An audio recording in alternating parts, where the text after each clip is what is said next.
मुनव्वर फारूकी एक stand up comedian और big boss 17 के विजेता अपने हास्य और बेबाक अंदाज के लिए जाने जाते हैं। हालांकि उनके चुटकुले और बयान अक्सर विवादों का कारण बनते हैं, खासकर जब बात हिंदू धर्म या हिंदू देवी देवताओं की आती है। हाल के वर्षों में मुनव्वर पर हिंदुओं की भावनाओं को ठेस पहुंचाने के कई आरोप लगे हैं, जिसके चलते वे कानूनी कार्रवाइयों, सामाजिक आलोचनाओं और विरोध प्रदर्शनों का सामना कर चुके हैं। क्या बार बार हिंदुओं का अपमान करने की वजह से मुनव्वर को अब गंभीर परिणाम भुगतने पड़ेंगे? आइए इस मुद्दे पर विस्तार से चर्चा करें। मुनव्वर फारूकी और विवादों का इतिहास। मुनव्वर फारूकी का विवादों से पुराना नाता रहा है।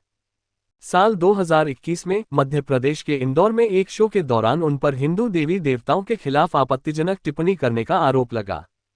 इस घटना के बाद उन्हें गिरफ्तार किया गया और करीब 1 महीने तक जेल में रहना पड़ा। इस मामले ने पूरे देश में बहस छेड़ दी थी। जहां कुछ लोगों ने इसे अभिव्यक्ति की स्वतंत्रता पर हमला बताया, वहीं अन्य ने इसे धार्मिक भावनाओं का अपमान माना। इसके बाद भी मुनव्वर के बयान और उनके शो लगातार विवादों का हिस्सा बने रहे। फरवरी 2025 में उनके OTT शो हफ्ता वसूली पर धार्मिक असंवेदनशीलता और अश्लीलता का आरोप लगा।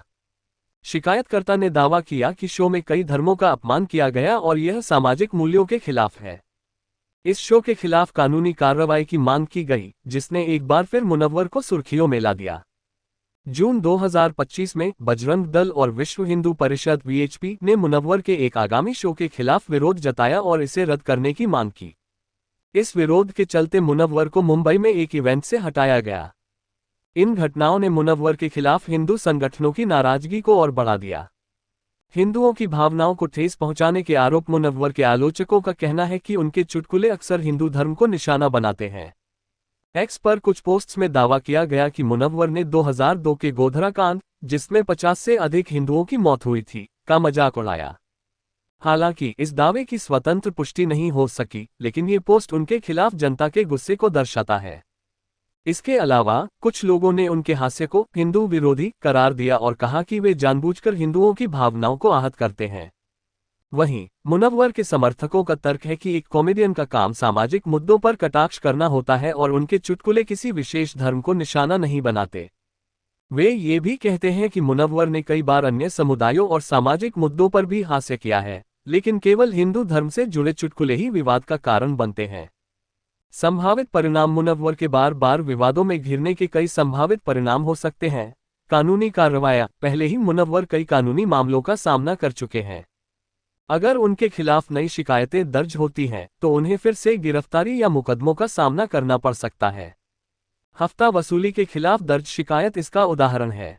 करियर पर असर। हिंदू संगठनों के विरोध और शो रद्द होने की घटनाओं से मुनव्वर के करियर पर नकारात्मक असर पड़ सकता है। आयोजक उनके शो को बुक करने से पहले अब 2 बार सोच सकते हैं। सामाजिक बहिष्कार। सोशल मीडिया पर मुनव्वर के खिलाफ गुस्सा साफ दिखाई देता है। अगर यह गुस्सा और बढ़ता है, तो उनके प्रशंसक आधार में कमी आ सकती है, खासकर हिंदू दर्शकों के बीच। सुधार का मौका। मुनव्वर अगर अपनी सामग्री को अधिक संवेदनशील बनाते हैं और धार्मिक भावनाओं का सम्मान करते हैं, तो वे विवादों से बच सकते हैं। हालांकि इससे उनके हास्य के अंदाज पर असर पड़ सकता है, जो उनकी पहचान का हिस्सा है। सामाजिक और सांस्कृतिक संदर्भ। मुनव्वर का मामला केवल एक व्यक्ति तक सीमित नहीं है। ये भारत में धार्मिक संवेदनशीलता और अभिव्यक्ति की स्वतंत्रता के बीच तनाव को दर्शाता है। हाल के वर्षों में धार्मिक भावनाओं को ठेस पहुंचाने के आरोप में कई हास्य कलाकारों और कलाकारों को निशाना बनाया गया है। दूसरी ओर कुछ लोग मानते हैं कि धार्मिक आलोचना या हास्य को अभिव्यक्ति की स्वतंत्रता के दायरे में देखा जाना चाहिए। हिंदू धर्म के प्रति बढ़ती संवेदनशीलता के पीछे सामाजिक और राजनीतिक कारक भी हैं। कुछ संगठन और व्यक्ति हिंदू धर्म की रक्षा के नाम पर सक्रिय हैं, जिसके चलते मुनव्वर जैसे लोग आसानी से निशाने पर आ जाते हैं। निष्कर्ष। मुनव्वर फारूकी का बार बार विवादों में आना उनकी सामग्री और समाज की धार्मिक संवेदनशीलता के बीच टकराव का नतीजा है। अगर वे अपने हास्य को अधिक समावेशी और संवेदनशील नहीं बनाते, तो उन्हें कानूनी, सामाजिक और व्यावसायिक परिणाम भुगतने पड़ सकते हैं। दूसरी ओर यह मामला हमें ये भी सोचने पर मजबूर करता है कि क्या हास्य की आज़ादी को सीमित करना उचित है, या क्या समाज को अधिक सहनशील होने की जरूरत है। मुनव्वर का भविष्य इस बात पर निर्भर करता है कि वे और उनका दर्शक वर्ग इस संतुलन को कैसे देखता है।